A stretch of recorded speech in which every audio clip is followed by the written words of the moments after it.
Dios te bendiga, mi hermano y mi hermana. Me alegra de nuevo poder encontrarnos en este tiempo precioso en el que queremos estudiar de la palabra. Nos gozamos porque Dios nos está regalando de nuevo la oportunidad, nos está regalando la bendición de poder aprender a través de ese manual, el manual que Él ha dejado, que es su palabra. Bienvenido, acompáñame para que este tiempo sea un tiempo precioso en el que nos podamos deleitar y recibir de Él promesas, recibir de Él consejos, recibir de Él aliento, porque es su palabra la que nos sostiene, es su palabra la que nos da fuerzas, es su palabra la que nos llena de esperanza. Así de que bienvenido, mi hermano y mi hermana, a este tiempo de estudio de la palabra de Dios. Quiero iniciar este estudio de la palabra, mi hermano y mi hermana, con una ilustración que va a ser la plataforma para que podamos adentrarnos en el estudio de este pasaje que Dios nos quiere regalar hoy. Escucha esta ilustración, por favor. Dice: un grupo de cámaras de televisión de un noticiero les fue asignado filmar la destrucción causada por el huracán Andrés al sur de la Florida. En una escena, en medio de la devastación y de los escombros, una casa estaba de pie sobre su fundamento. El propietario limpiaba el patio cuando un periodista se le acercó y le dijo: «Señor, ¿por qué su casa es la única que todavía está en pie?», y le preguntó el periodista. «¿Cómo se las arregló para escapar al severo daño del huracán?». Y mira la respuesta de este hombre. Esto es un hecho real. «Construí esta casa de acuerdo con el código de edificación del estado de Florida. Cuando el código decía apuntalamiento de 2x6 en los techos, yo utilicé apuntalamiento de 2x6 en los techos. Me dijeron que una casa edificada de acuerdo con el código, con ese manual, perduraría a pesar del huracán. Lo hice y duró. Supongo que nadie más alrededor aquí siguió ese código». ¿Sabe, mi hermano y mi hermana, que Dios también nos ha dejado un manual de códigos? Y ese manual de códigos se llama su palabra, se llama la Biblia. Y ese manual lo dejó el Señor para regir nuestras vidas. Vale la pena hacer las cosas a la manera de Dios. Vale la pena hacer las cosas de acuerdo al manual de Dios, porque a la manera de Dios es mejor. De eso te quiero hablar en esta noche, mi hermano y mi hermana. Cuando hacemos las cosas a la manera de Dios, es mejor. Te invito a que vayas entonces a la Biblia conmigo y te ubiques en el pasaje que está en el Antiguo Testamento, en Segunda de Samuel, capítulo 6, versículos del 1 al 11. Yo quiero que tengas esa lectura conmigo y podamos adentrarnos en lo que el Señor en esta noche quiere hablarnos. Segunda de Samuel, capítulo 6, versículos del 1 al 11. Mira lo que dice la palabra. David volvió a reunir a todos los escogidos de Israel, 30,000. Y se levantó David y partió de Baala de Judá con todo el pueblo que tenía consigo para hacer pasar de allí el arca de Dios, sobre la cual era invocado el nombre de Jehová de los ejércitos, que mora entre los querubines. Y pusieron el arca de Dios sobre un carro nuevo y la llevaron de la casa de Abinadab, que estaba en el collado, y Usa y Ahio, hijos de Abinadab, guiaban el carro nuevo. Y cuando lo llevaban de la casa de Abinadab, que estaba en el collado, con el arca de Dios, Ahio iba delante del arca, y David y toda la casa de Israel danzaban delante de Jehová con toda clase de instrumentos de madera de haya, con arpas, salterios, panderos, flautas y címbalos. Cuando llegaron a la era de Nacón, Usa extendió su mano al arca de Dios y la sostuvo porque los bueyes tropezaban.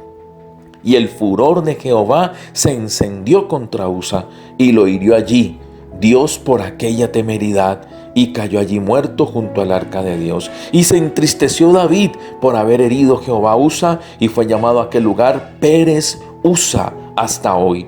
Y temiendo David a Jehová aquel día, dijo: «¿Cómo ha de venir a mí el arca de Jehová De modo que David no quiso traer para sí el arca de Jehová a la ciudad de David, y la hizo llevar David a casa de Obed-Edom geteo. Y estuvo el arca de Jehová en casa de Obed-Edom geteo 3 meses, y bendijo Jehová a Obed-Edom y toda su casa. Déjame contarte un poquito sobre esta historia. El arca había sido descuidada durante el reinado de Saúl. Los filisteos la habían capturado y retenido por 7 meses y luego la devolvieron. Y fue guardada en casa del levita Abinadab. Y pasaron varios años allí, el arca en esa casa, hasta que David decidió traerla a Jerusalén, porque así Jerusalén se convertiría en la capital religiosa y política. David tenía 2 sueños, déjame decirte esto en esta historia. David tenía 2 sueños ambiciosos, habían esos 2 sueños ambiciosos en su corazón en los primeros años de su reinado. El primer sueño era traer el arca de Dios a Jerusalén, y el segundo sueño, edificar ahí una casa para Dios. 2 grandes, 2 buenos proyectos, 2 sueños ambiciosos y buenos. Y fue entonces que con 30,000 escogidos, dice la Biblia, y David iba con ellos, y con Usa y Ahio, los hijos de Abinadab, colocaron el arca en una carreta nueva para el viaje. Imagínate por un momento esto, mi hermano y mi hermana, cómo construyeron esa carreta. Me imagino que usaron las mejores maderas, me imagino que usaron los mejores detalles, la decoraron. Yo me imagino que David con los 30,000 escogidos, ahí habían sacerdotes, habían levitas, habían cantores, porque dice que eso fue una fiesta, un baile. David danzaba en medio del camino. Era una procesión hermosa, era una fiesta hermosa, algo así como una fiesta nupcial que se hacía en ese tiempo, en esos lugares. Pero dice que en el camino, en algún momento del camino, tropezaron los bueyes. Y Usa, viendo que el arca se ladeaba y se iba a caer, extendió su mano para sostenerla. Y en ese momento Jehová lo hirió de muerte. Imagínate esto, esa marcha que parecía nupcial, donde había alegría, donde había fiesta, terminó siendo más bien una marcha fúnebre. Hubo silencio, hubo confusión, hubo miedo, y yo me imagino que todos empezaron a hacerse la pregunta, ¿qué pasó? David sintió pesar y temor y le dijo a la gente, dejen la casa, dejen el arca en la casa de Obed-Edom geteo. Y por 3 meses el arca quedó en ese lugar. Todos se devolvieron para sus casas temerosos, confusos y haciéndose la pregunta, ¿qué fue lo que ocurrió? Y sobre todo David se hacía esa pregunta, Señor, lo que estamos haciendo es para ti, lo que estamos haciendo es para alegrar tu corazón. Había una buena intención en nuestro corazón. ¿Qué pasó?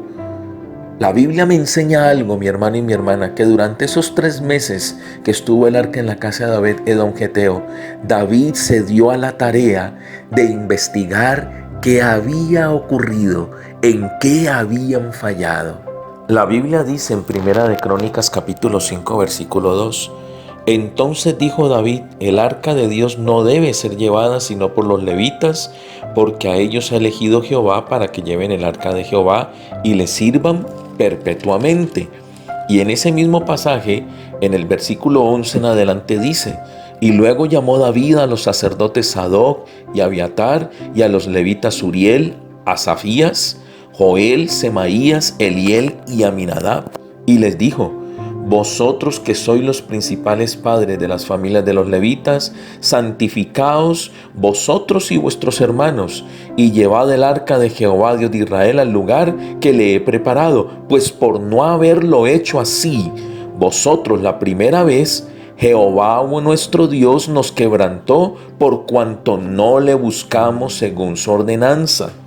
Se santificaron pues los sacerdotes y los levitas para traer el arca de Jehová Dios de Israel, y los hijos de los levitas trajeron el arca de Dios puesta sobre sus hombros en las barras, como lo había mandado Moisés conforme a la palabra de Jehová. En Éxodo 25, del 10 al 14, Dios da instrucciones específicas de cómo tenían que hacer el arca.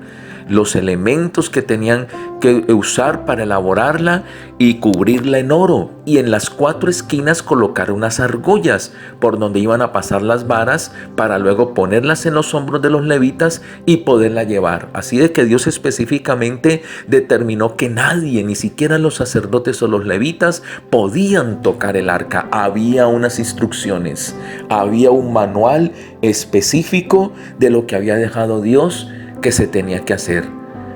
Aún para buscarlo a Él y aún para llevar el arca, Él esperaba que se hiciera a la manera suya. David entendió una gran verdad que sigue vigente en nuestros días, mis hermanos. Entendió que las cosas se pueden hacer de 2 maneras. O hacemos las cosas, aunque los proyectos sean muy buenos, a nuestra manera, como nos parece bien, o hacemos las cosas a la manera de Dios. Y él aprendió que a la manera de Dios es mejor. Déjame decirte algo, mi hermano y mi hermana. La Biblia es un manual donde tú puedes encontrar consejos para tu economía, puedes encontrar consejos para tu hogar, para tu matrimonio, para tus hijos, hasta consejos de salud. La Biblia es un manual para que nos vaya mejor. Voy a hablarte de 2 términos para que a través de este estudio te quede claro en el corazón algo en esta noche, mi hermano y mi hermana. Una cosa es nosotros buscar ser ricos y otra cosa es que nosotros busquemos ser prósperos. La Biblia me habla, ese manual me habla de cómo ser prósperos. La persona rica es la que solamente busca dinero, tratar de conseguir cada vez mucho más dinero, pero a la larga o a lo último darse cuenta que con el dinero no puede comprarlo todo. Jesucristo en la parábola del sembrador habla de los cardos y de los espinos y los compara. Habla de que los cardos y los espinos representan los afanes de la vida y el engaño de las riquezas. Tú no puedes comprar el amor de tu esposa con dinero, ni puedes comprar el amor de tus hijos con dinero, por mucho que compres ropa costosa o por muchos bienes materiales que les puedas dar. Por el rubí más grande que puedas regalarle a tu esposa, no puedes comprar el amor de ella para ti. Con todo el dinero del mundo no podemos comprar la salud. Con todo el dinero del mundo no podemos comprar la paz. Ni siquiera un ápice, un poquito de paz. Ni con todo el dinero del mundo podemos comprar la salvación de nuestra alma. Por eso Cristo dice, ese es el engaño de las riquezas. La Biblia nos habla de ser prósperos. Más que ricos, prósperos, mi hermano y mi hermana. Y una persona próspera es la que cuando se guía por este manual, la que se guía por los parámetros, por los códigos, por los consejos que hay en la Biblia, que vienen de Dios, y si él los practica, va a tener el respaldo del que los dijo y le va a ir bien en todo. ¿Y sabes qué otra cosa? Y como le va bien en todo, Dios le añade el dinero. Esa es una persona próspera, la que tiene de amigo a Dios, la que tiene como consejero a Dios, la que tiene el respaldo de Dios y en todo le va bien. Y vuelvo y repito, Dios le añade el dinero. Vale la pena que nosotros entendamos lo que entendió David. 2 maneras de hacer las cosas, mi hermano y mi hermana. O a nuestra manera, aunque nos parezca bien, o a la manera de Dios. Y la manera de Dios es mejor. Hay 4 cosas que David entendió. Cuando empezó a estudiar todo esto, el rey David entendió al menos en qué se había equivocado, en qué él había fallado. Y al menos encontró 4 cosas en las cuales él falló, para que tú y yo también los podamos tener en cuenta hoy. Recuerda que Dios no solamente fue Dios para la época en que vivió este rey. Dios es el mismo ayer, hoy y por siempre. Y así como Él anhelaba que en el tiempo de David la gente pudiera buscarlo, Él también anhela que en este tiempo tú y yo lo podamos buscar y también echar mano de ese manual que nos ha dejado para vivir mejor y para ser prósperos. Recuerda, hacer las cosas a la manera de Dios es mejor. Muy bien. ¿En qué se equivocó entonces David? ¿Qué encontró él? ¿Qué detalles encontró en los que se equivocó? Número 1, él entendió que debió haber consultado primero a Dios, pero no lo hizo. Y encontrando este detalle, David, yo quisiera, mi hermano y mi hermana, que en esta noche también meditáramos nosotros. Le presentamos a Dios nuestros proyectos, ¿Le presentamos a Dios nuestros sueños? ¿Le presentamos a Dios nuestros anhelos? ¿O como hizo David, lo buscamos solo cuando vienen las dificultades, solo cuando vienen los problemas, solo cuando vienen los tropiezos? No dejemos de último, como última opción a Dios. David entendió que la primera opción en nuestra vida y antes de dar cualquier paso o tomar alguna decisión, tiene que ser buscarlo a Él. Recuerda que todos los días nosotros estamos en la tarea de tomar decisiones. Hay decisiones que son triviales, no pasa nada, no van a traer ninguna consecuencia difícil o grave, pero hay otras decisiones que son cruciales y nos pueden costar hasta la vida o pueden traer sufrimiento, pueden traer angustia o lágrimas a los que vienen detrás de nosotros. Recuerda que tú tienes un hogar, tienes una esposa o tienes un esposo, tienes hijos. Y todas las cosas que nosotros hagamos, cada paso que tú des en esta vida, cada decisión que tú y yo tomamos, si las hacemos a nuestra manera, van a traer consecuencias y a veces consecuencias que van a causar dolor. O si las hacemos a la manera de Dios, van a traer paz y van a traer fruto. Vale la pena pensar por un momento como pensó David en qué fue en lo que se equivocó. Y lo primero que él entendió fue que debió de haber consultado primero a Dios. Número 2. El segundo error que él se dio cuenta que cometió fue que lo que hicieron los filisteos le pareció buena idea. ¿Qué hicieron los filisteos cuando tuvieron el arca en sus tierras? Ellos, después de 7 meses, la devolvieron. Y la devolvieron en un arca, en una carreta nueva y decorada con guirnaldas y una cantidad de ofrendas. Y la devolvieron. Y cuando David vio eso, le pareció bien. Y le pareció también, le pareció hacer lo mismo. Por eso diseñó una carreta, la decoró con guirnaldas y con todo lo que pudo colocarle allí como ofrenda y algo especial para llevar el arca. Hizo las cosas como la hicieron los demás porque le pareció buena idea. Déjame decirte 2 cosas. Los filisteos representan en este caso los que no conocen nada de Dios y lo buscan como bien le parece. Pero los israelitas eran conocedores de Dios. Dios les había dejado un manual. Moisés lo recibió allá en el monte Sinaí. 40 días con sus 40 noches. Estuvo allá en la presencia de Dios recibiendo en detalle ese manual para que este pueblo se rigiera por él. La ley es algo así como la carta magna o la constitución de cada nación. El reino de los cielos tiene una constitución, así como Colombia tiene una constitución y se rige por ese manual, por esos decretos que hay allí en esa constitución. El reino de los cielos también tiene una constitución, un manual por el cual Él quiere que todos los que viven o los que son del reino de los cielos se rijan por Él. Por Cristo Jesús tú y yo pertenecemos también a ese reino, al reino de los cielos, y Dios espera que nosotros rijamos nuestra vida por ese manual. Los israelitas eran conocedores de ese manual. Déjame decirte algo más, mi hermano y mi hermana. Hay un dicho. Recuerda que el segundo error que David fue consciente de que cometió fue que lo que hacen los demás le pareció buena idea, le pareció bien. Hay un dicho en el mundo: el fin justifica los medios. Y yo diría que muchos caemos en el error, como cayó David, de hacer las cosas que hacen los demás porque nos parece bien. ¿Cuántas personas consultan a los adivinos, consultan a los hechiceros, llevan riegos o cosas de hechicería para que sus negocios les vaya mejor porque los demás lo hacen también? ¿Cuántas personas buscan en la pornografía para mejorar sus relaciones sexuales? Para que en las relaciones sexuales con su pareja, en su matrimonio, le vaya mejor, porque muchos lo hacen así y les parece bien. ¿Cuánta gente soborna? ¿Cuánta gente roba? ¿Cuánta gente miente o engaña por una buena causa? Porque otros lo hacen y le parece bien. ¿Cuántos son infieles? Se tiran una canita al aire. No pasa nada, nadie se dio cuenta. Otros lo hacen. Eso me parece bien. ¿Cuántos jóvenes tienen relaciones sexuales antes del matrimonio? Porque muchos dicen que enriquece la vida sexual para cuando llega el matrimonio. Muchos lo hacen y a todos les parece bien, pero la pregunta que uno tiene que hacerse: ¿y qué piensa Dios de todo eso? ¿Cómo le parece a Dios todo eso? Por eso qué bueno nosotros encontrar en el manual que Él ha dejado las cosas que le parecen bien a Dios y las cosas que no le parecen bien.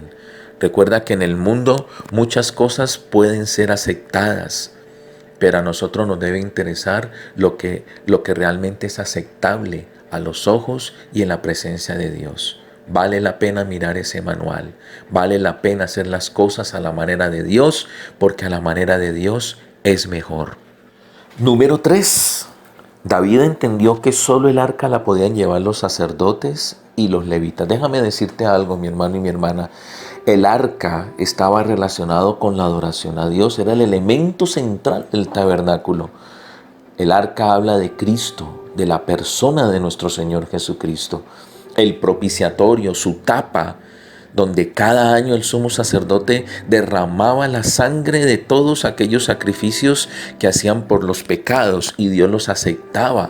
Habla de cuando Jesucristo derramó su sangre en el Calvario y fue aceptado, fue recibido como pago por nuestros pecados. Así de que habla también de la obra de nuestro Señor Jesucristo. Dentro del arca habían 3 elementos.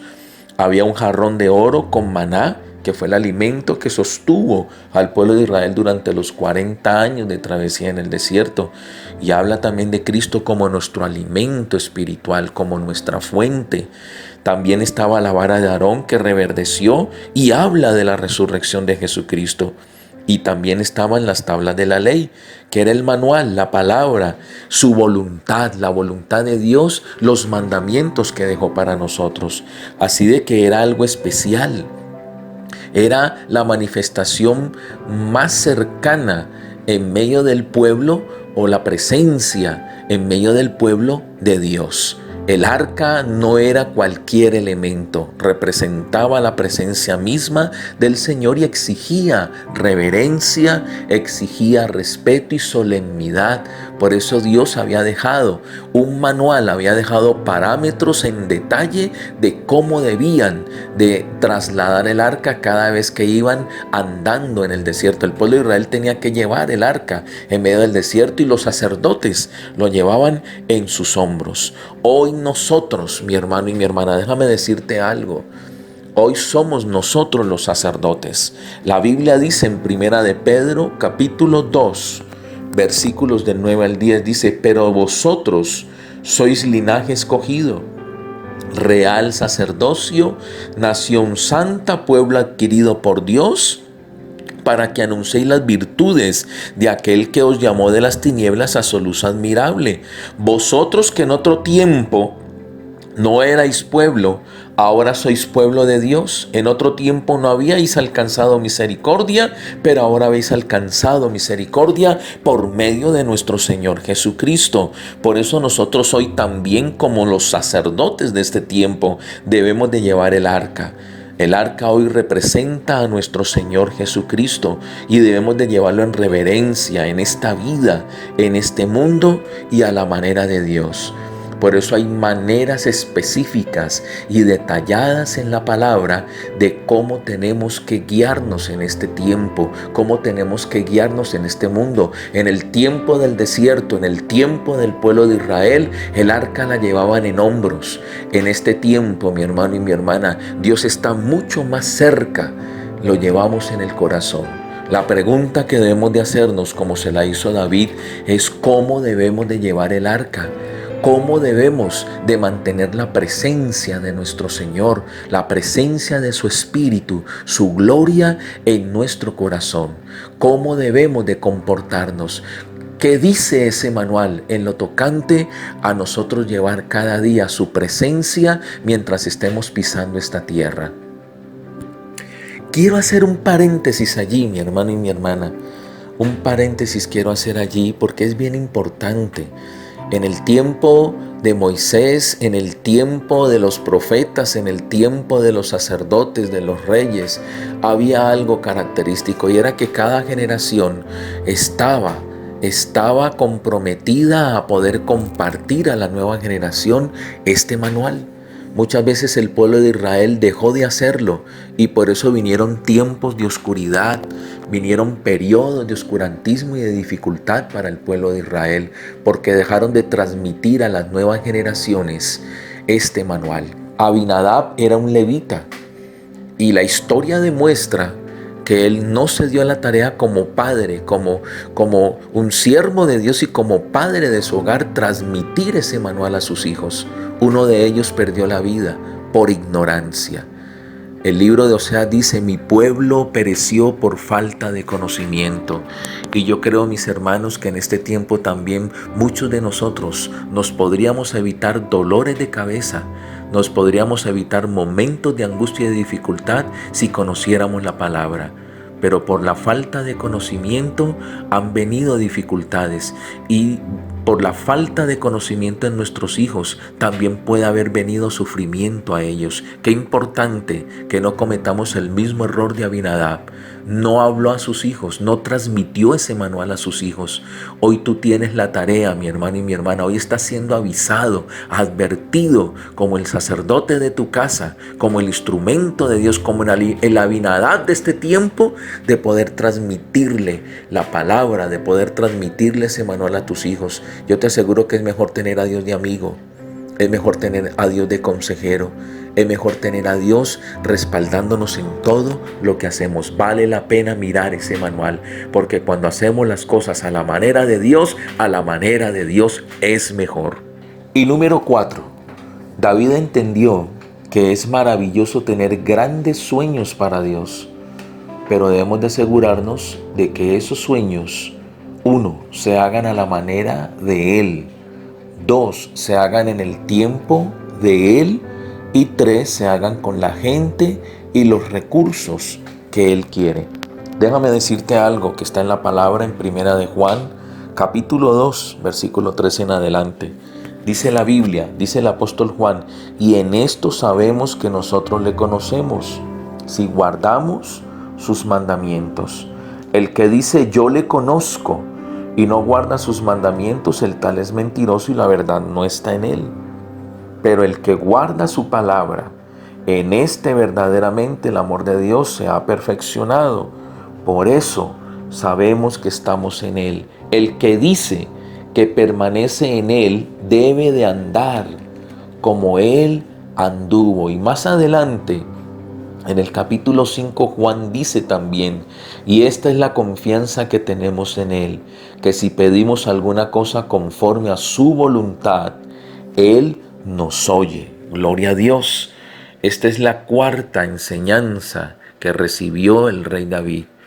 Aprendió de sus errores. Y yo creo que esta cuarta enseñanza también es para nosotros.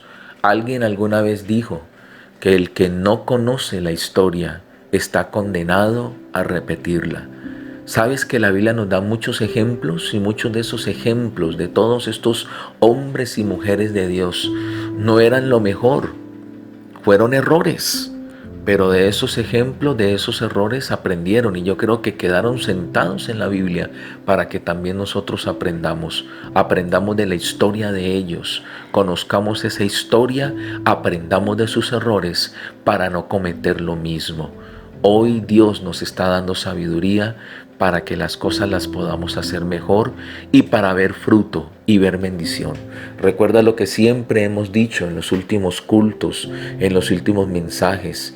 La Biblia dice en Job capítulo 21, dice: vuélvete ahora en amistad con Él y tendrás paz, y te irá en todo bien. Días buenos. Anhela conmigo, mi hermano y mi hermana, días buenos, no solamente para ti, sino para tu casa. Y aquí hay una buena herramienta, aquí hay una buena fórmula, aquí hay un buen consejo que nos está dando Dios. No sigamos haciendo las cosas a nuestra manera, aunque nos parezca bien o al mundo le parezca bien. Hagamos las cosas a la manera de Dios, porque a la manera de Dios es mejor. Que el Señor te bendiga, Que el Señor te dé sabiduría, te dé entendimiento y encuentres en su manual, encuentres en su palabra el consejo apropiado para hacer las cosas mejor. Y con Dios vale la pena, porque teniendo a Dios de amigo lo tenemos todo. Dios te bendiga, mi hermano y mi hermana.